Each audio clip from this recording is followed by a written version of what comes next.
Press the Lord. Bless food रेसिपीमध्ये आपल्या सर्वांचं खूप मनापासून स्वागत.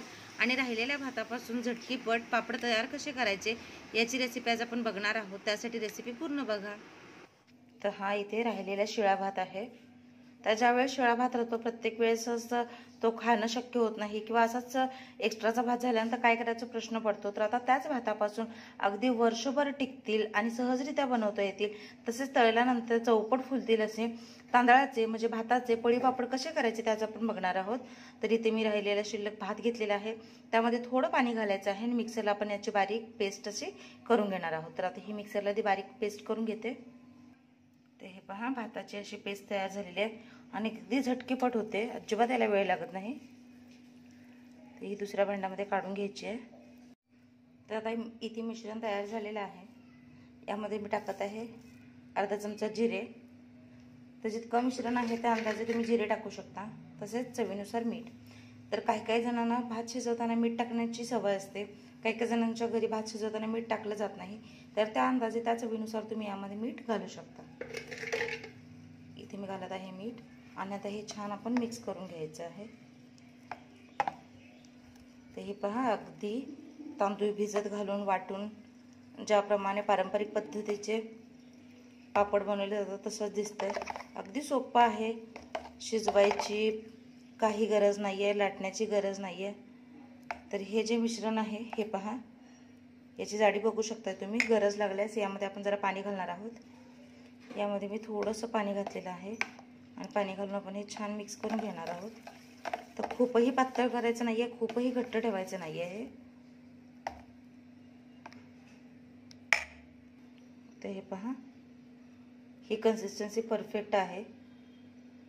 तर अशा पद्धतीने आपल्याला हे पातळाचं पीठ बनवून घ्यायचं आहे.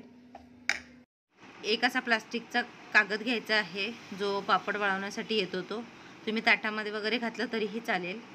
पहा, जे आपण तयार मिश्रण करून घेतलेलं आहे, तर तुमच्याकडे छोटी पळी असेल किंवा चमचा असेल त्यांनी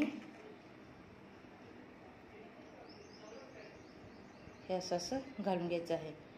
तर एक लक्षात घ्या, हे अति आपल्याला जाडही घालायचे नाही आहेत आणि खूप पातळही घालायचे नाही आहेत.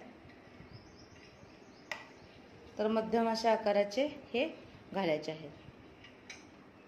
हे पहा, दाखवते त्या पद्धतीने. इतकी जाडी पुरेशी आहे, कारण हे सुकल्यानंतर पातळ होतात. त्यामुळे खूपही घट्ट घातले तर ते सुकतात पण सुकायला वेळ लागतो. खूपही पातळ घातले तर ते जास्तच पातळ होतात आणि मग ते पटकन तुटतात, ते चिकटून बसतात, त्याला निघत देखील नाहीत. तर दाखवलेल्या पद्धतीने असे हे घालून घ्यायचे आहेत. आणखी एक महत्त्वाची गोष्ट म्हणजे आपल्यापैकी बऱ्याच स्त्रिया अशा असतात की त्यांना उन्हामध्ये हे घालणं काढणं यासाठी वेळ नसतो, विशेष करून बिझनेस करणाऱ्या वगैरे. तर मी माझ्याच ह्याच्यावरून सांगते, हे तुम्ही रात्री उशिरा घातले तर रात्रभर फॅनच्या हवेखाली देखील छान सुकतात किंवा दिवसभर फॅनच्या हवेखाली सुकतात. तर उन्हातच सुकवायला पाहिजे असं काही नाही. याचा एक प्लस पॉईंट असा आहे की हे फॅनच्या हवेखाली देखील छान सुकतात. तर हे अशाच पद्धतीने हे पसरून घ्यायचे आहेत. तर हे पहा, हे छान सुकायला द्यायचं. तुम्हाला शक्य असेल तुम्ही उन्हामध्ये सुकवलं तरीही चालेल व फॅनच्या हवेखाली देखील हे छान सुकतं. तर हे पहा, हे आपण उन्हात देखील सुकवलेले नाही आहेत. तर रात्री मी जवळपास 12 पावणे 12 वाजता हे केलेले. तर हवेमध्ये गरमा भरपूर आहे आणि फॅनखाली हे छान सुकलेले आहेत. तर जवळपास 50-60% सुकलेले आहेत. आता एकदा ह्याला ऊन दाखवायचं म्हणजे छान सुकतील. तर शिळा राहिलेला भात टाकून देण्यापेक्षा एक छान आणि सोपी आयडिया आहे पापड बनवण्याची. हे पहा, मस्त पापड सुकलेत आणि तळल्यानंतर तितकेच ते चौपट फुलतात. तर शिळ्या भातापासून अगदी झटपट आणि रुचकर असे पापड. इथे तेल गरम करायला ठेवलेलं आहे. तेल चांगलं गरम होऊ द्यायचं आहे.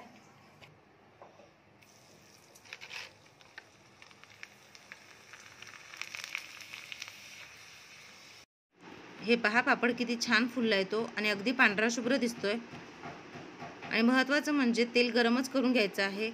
कच्च्या तेलामध्ये जर तळलं तर पापडामध्ये पूर्ण तेल शोषलं जातं आणि तो पापड तेलकट होतो.